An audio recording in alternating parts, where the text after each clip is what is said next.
In the head-to-head series, I show you images from two different patients with two different diseases that look a lot alike radiologically. You see if you can figure out what the two diseases are.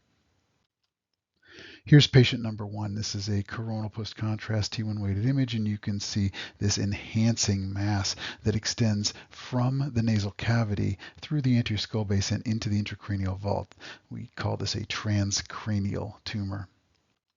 Here's the same tumor on a sagittal reformatted image from an axial spoiled gradient recall. You can see it's lobular and it traverses the skull base. Here's a flare sequence. In addition to the edema that you see from direct brain invasion, very aggressive look, you also see heterogeneity in the center of the lesion here. Very aggressive overall look. Here's the accompanying CT for patient one, and there's the lesion. I don't see any bone in that anterior skull base as you would expect. How about patient number two? Here is an enhancing transcranial mass. And here it is on axial images, very heterogeneous in its enhancement pattern. You can see it's heterogeneous on T2 weighted images as well. It did not induce any edema within the brain, unlike in patient number one. And again, because I showed you the CT in patient number one, here's the CT in patient number two. So these are two patients with heterogeneously enhancing masses that traverse the anterior skull base, transcranial lesions. This would be a good time to pause this video and see if you can figure out what the diagnoses are on these two patients.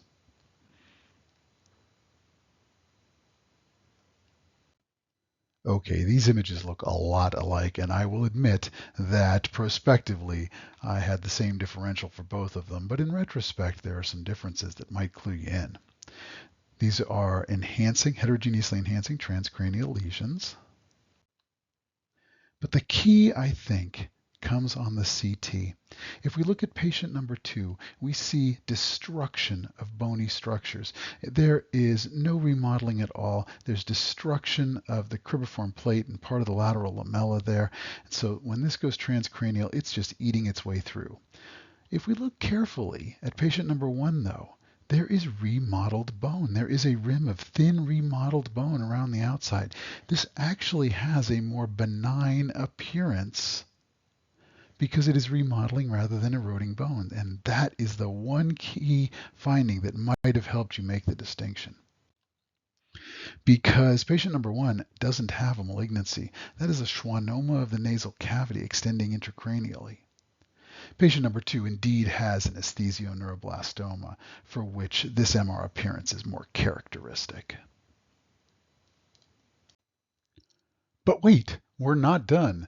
While we're here, let's talk about the differential for aggressive intranasal masses. There are classics like squamous cell carcinoma and esthesioneuroblastoma. Weird examples like adenocarcinoma and minor salivary tumors, the classic sinonasal undifferentiated carcinoma, and one of its subtypes, the SMARCB1 deficient SNUC.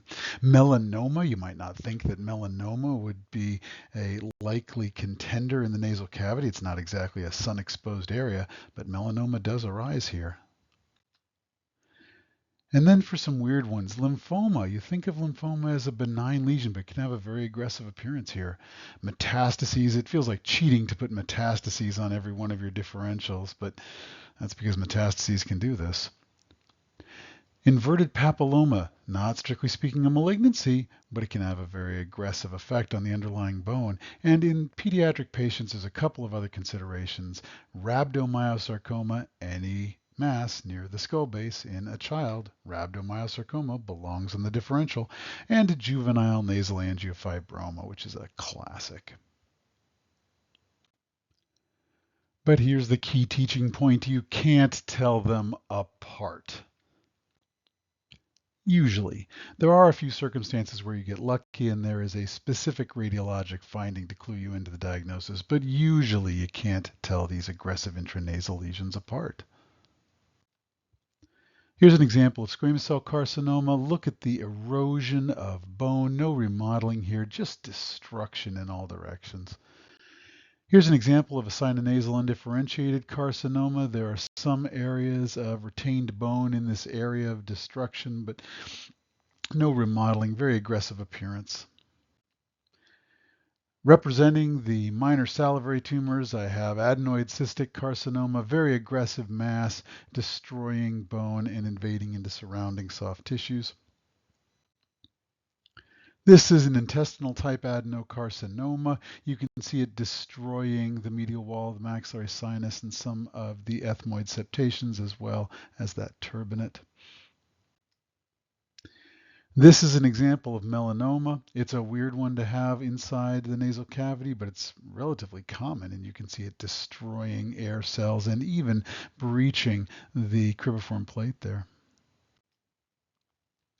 Lymphoma is often less aggressive in appearance, but it still belongs in this differential because occasionally it'll come with this aggressive look. Look at all the destruction of the bone, anterior skull base, medial orbit, everything destroyed in a very aggressive overall look. Don't forget that T-cell lymphoma can present with just erosions and no mass at all. That can be a confusing look with just, say, a septal perforation. At first, this might look like remodeling rather than eroding, but look at the lateral wall of the antrum.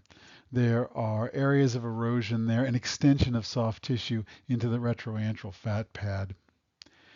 Any mass in the region of the skull base in a child could be rhabdomyosarcoma. It belongs on every differential of a mass near the skull base in a child.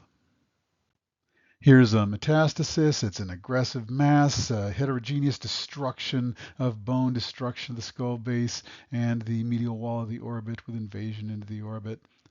Are you getting the pattern yet? These all look alike, don't they? Your only realistic path forward is to suggest tissue sampling.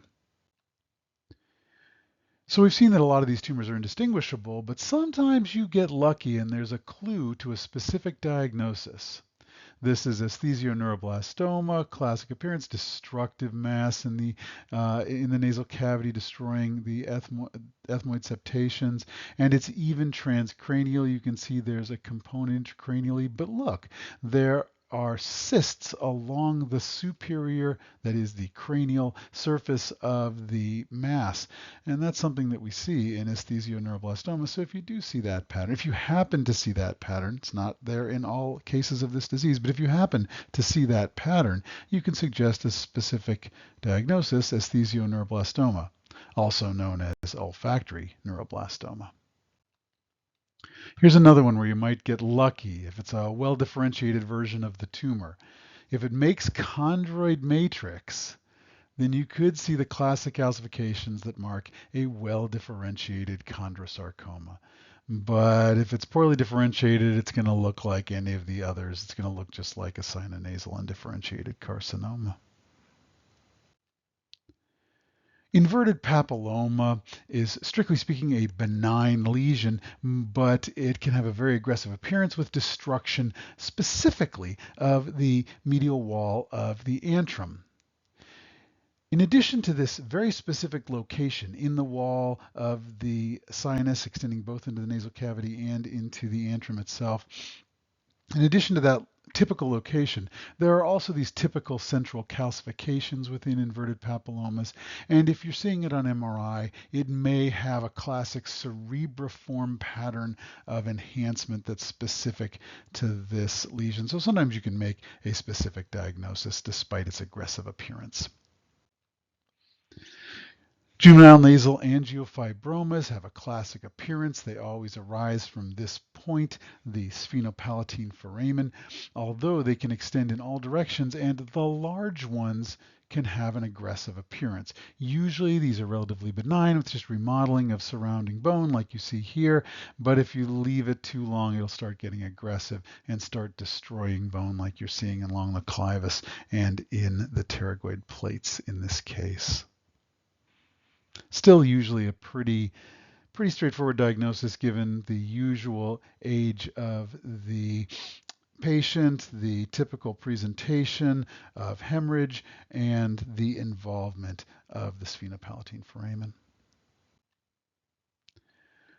So I can give you this list for differential of aggressive intranasal masses. It's all the things I've just shown examples of.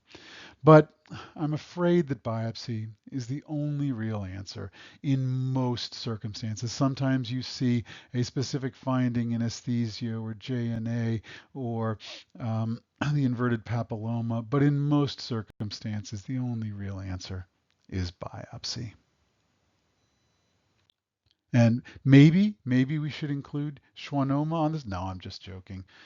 That was a 1 in a million case with schwannoma looking like esthesioneuroblastoma. It was just an excuse to show you this, all the elements on this differential diagnosis.